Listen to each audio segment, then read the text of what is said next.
श्री स्वामी समर्थ. नवरात्रीमध्ये सर्व महिलांनी आवर्जून पाळा हे 21 नियम.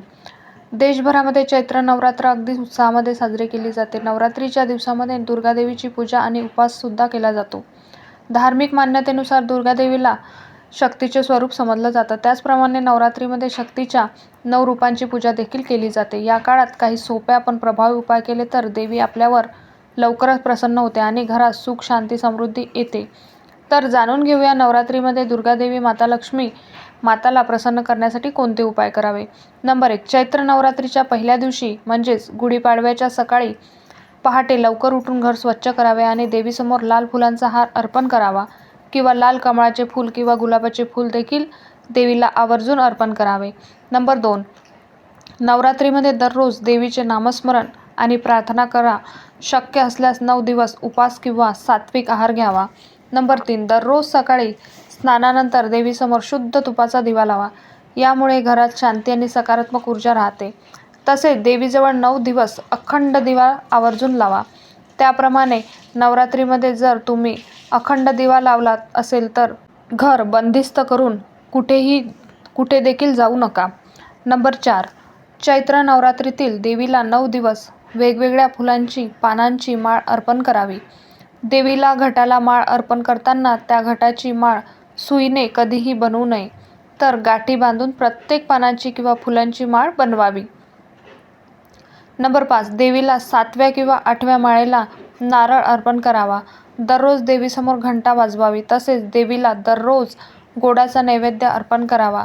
रात्री देवीसमोर दररोज कापूर जाळावा. नंबर 6. नवरात्रीमध्ये दररोज दुर्गा सप्तदशी किंवा ललिता सहस्त्रनाम याचे पठण आवश्यक करावे. दररोज सकाळी संध्याकाळी देवीची आरती देखील करा. नवरात्रीत व्रत करताना पूजा आणि आरती एकाच वेळी पूर्ण करा. खंड पडू देऊ नका किंवा टप्प्याटप्प्यानेही पूर्ण करू नका. त्यामुळे तुम्ही केलेल्या पूजेचा काहीही परिणाम होणार नाही. ती पूजा निष्फळ ठरेल. दुर्गा देवीच्या पूजेनंतर आरती न विसरता जरूर करावी. पूजेमध्ये काही जर त्रुटी राहिल्या असतील तर त्या आरतीत पूर्ण होतात. नंबर 7. नवरात्रीच्या काळात दररोज 11 वेळा दुर्गा गायत्री मंत्र आवर्जून जप करावा. नंबर 8. उपवासाच्या काळात नवरात्रीमध्ये दररोज एक गरजू व्यक्तीला अन्नदान आवश्यक करा. तसेच दररोज गूळ, फुटाणे किंवा हिरवा चारा गाईला खाऊ घाला.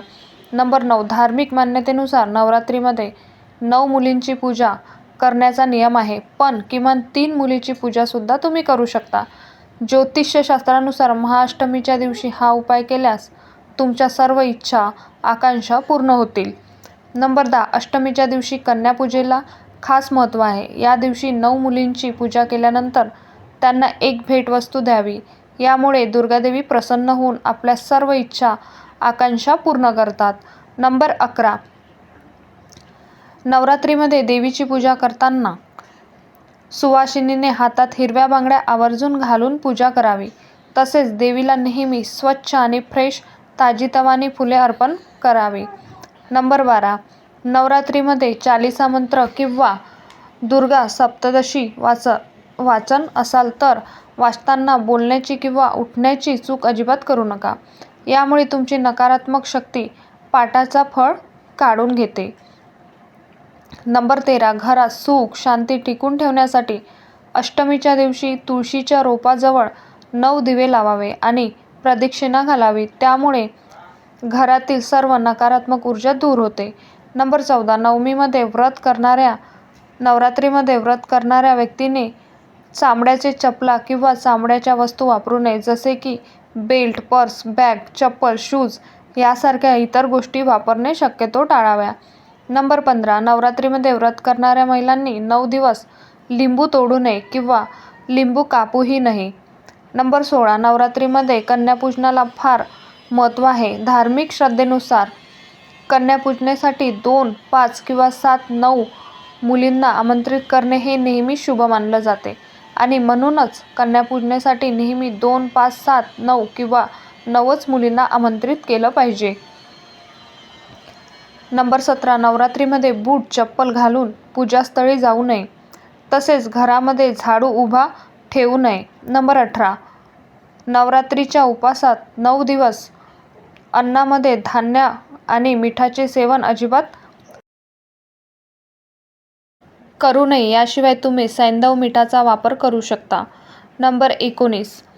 विष्णू पुराणानुसार नवरात्रीच्या व्रतामध्ये दिवसा झोपणे वर्ज्य आहे. त्यामुळे घरामध्ये आळस वातावरण निर्माण होते. नंबर 20. नवरात्रीचे उपवास करणाऱ्या भाविकांनी 9 दिवस गादीवर व पलंगावर झोपणे टाळावे.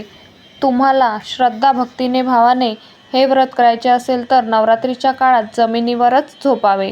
नंबर 21. नवरात्रीमध्ये कोणत्याही महिलेचा अनादर करू नये. मग ती बाई असो, बहीण असो किंवा इतर कोणीही महिला असो. सर्व स्त्रियांशी आदराने वागावे आणि त्यांच्याशी बोलताना कटू शब्दाचा वापर करू नये. तसेच या काळात काळ्या रंगाचे कपडे देखील परिधान करू नये. नंबर 22. नवरात्रीमध्ये केवळ शुद्ध आणि सात्विक अन्नाचे सेवन करावे. यावेळी कांदा, लसूण, मांसाहार, मद्य, जंक फूड तसेच तामसिक पदार्थांचं सेवन शक्यतो टाळावे. नंबर 23. नवरात्रीतील कुलदेवीची सेवा किंवा कुळाचार म्हणून कुलदेवीच्या टाकावर, मूर्तीवर किंवा फोटोवर कुंकुमार्चना देखील करू शकता. त्याचबरोबर देवीला लवंगाची माळ देखील तुम्ही या नवरात्रीच्या 9 दिवसांमध्ये कधीही घालू शकता. नंबर 24. त्याचबरोबर नवरात्रीच्या 5व्या माळेला तुम्ही देवींची साडी, चोळी, अलंकार अर्पण करून ओटी भरू शकता. नंबर 26. नंबर 25. नवरात्रीत विशेष जे लोक उपवास करतात त्यांचे केस आणि नखे कापणे टाळावे. हवे असे केल्यास माता दुर्गा नाराज होऊ शकते. नंबर 26. नवरात्रीच्या पवित्र दिवसात खोटे बोलू नये. कोणाला शिवीगाळ करू नये. नेहमी खरे बोलावे. सर्वांशी आदराने वागावे आणि शक्यतो वादविवादापासून दूर राहावे. मग चिडचिड कमी करावे किंवा इतर दैनंदिन जीवनात सुद्धा कोणत्याही गोष्टीचा उगीचच खोटा दिखावा अजिबात करू नये. खरे आहे त्या गोष्टीचा निःसंकोचपणे स्वीकार करावा. नंबर 27. नवरात्रीमध्ये उपवास करणाऱ्या व्यक्तीने ब्रह्मचर्य आवश्यक पालन करावे. यासोबत वागण्यात क्षमाशीलता, औदार्य, उत्साह असायला हवा. उपवास करणाऱ्या व्यक्तीने वासना, क्रोध, लोभ आणि आकस्मिकतेपासून दूर राहावे. नंबर 28. नवरात्रीच्या उपवासाच्या दरम्यान मासिक पाळी आली असेल तर काही गोष्टी लक्षात ठेवून तुम्ही उपवास पूर्ण करू शकता. जर एखाद्या स्त्रीला पहिल्या दिवसापासून मासिक पाळी आली असेल तर कलश किंवा घट तुम्ही पती किंवा भट ब्राह्मणाद्वारे स्थापन करू शकता किंवा घरातील इतर व्यक्तीकडून देखील घट स्थापना करू शकता. नंबर 29. नवरात्रीच्या पहिल्या दिवशी शुभ मुहूर्तावर कलश स्थापित करा. हे देखील आपल्या घरात आमंत्रण करण्याचे प्रतीक आहे. यानंतर 9 दिवस विधिवत दुर्गा मातेची पूजा करावी. नंबर 30. जर नवरात्रीच्या मध्यभागी एखाद्या महिलेला मासिक पाळी सुरू झाली असेल तर अशा स्थितीत 4 दिवस पूजा करू नये. 5व्या दिवसापासून महिला पूजा सहभागी होऊ शकते आणि या दरम्यान मासिक पाळी येणाऱ्या महिलांनी देवी आईंचे भोग तयार करू नये किंवा पूजास्थळी देखील जाऊ नये. नंबर 31. चैत्र नवरात्रीचा शेवटचा उपवास हा अष्टमीला म्हणजे रामनवमीला किंवा काही ठिकाणी नवमीला असतो. देवीची आरती करून घट हलवला जातो आणि नंतर देवीला नैवेद्य दाखवून 5 परड्या भरून हा नवरात्रीचा उपवास सोडला जातो. तर अशा प्रकारे दुर्गा आणि राक्षस महिषासूर यांच्या झालेल्या प्रमुख युद्धाशी हा संबंधित नवरात्रीचा सण आहे. तर वाईटावर चांगल्याचा विजय साजरा केला जातो. तर हे 9 दिवस देवी दुर्गा आणि तिच्या 9 अवतारांना, 9 दुर्गांना समर्पित आहे. प्रत्येक दिवस देवीच्या अवतारांशी संबंधित आहे. तर नवरात्र म्हणजे शक्ती देवीचं जागरण, आदी मातेचा उत्सव. तर तुम्हाला माझी आजची ही महत्त्वपूर्ण माहिती कशी वाटली ही मला कमेंटमध्ये नक्की कळवा. व्हिडिओ आवडला असेल तर जरूर लाईक करा, शेअर करा आणि व्हिडिओ शेवटपर्यंत पाहिल्याबद्दल अगदी मनापासून तुमची मी खूप खूप आभारी आहे. धन्यवाद. श्री स्वामी समर्थ. जय जय स्वामी समर्थ.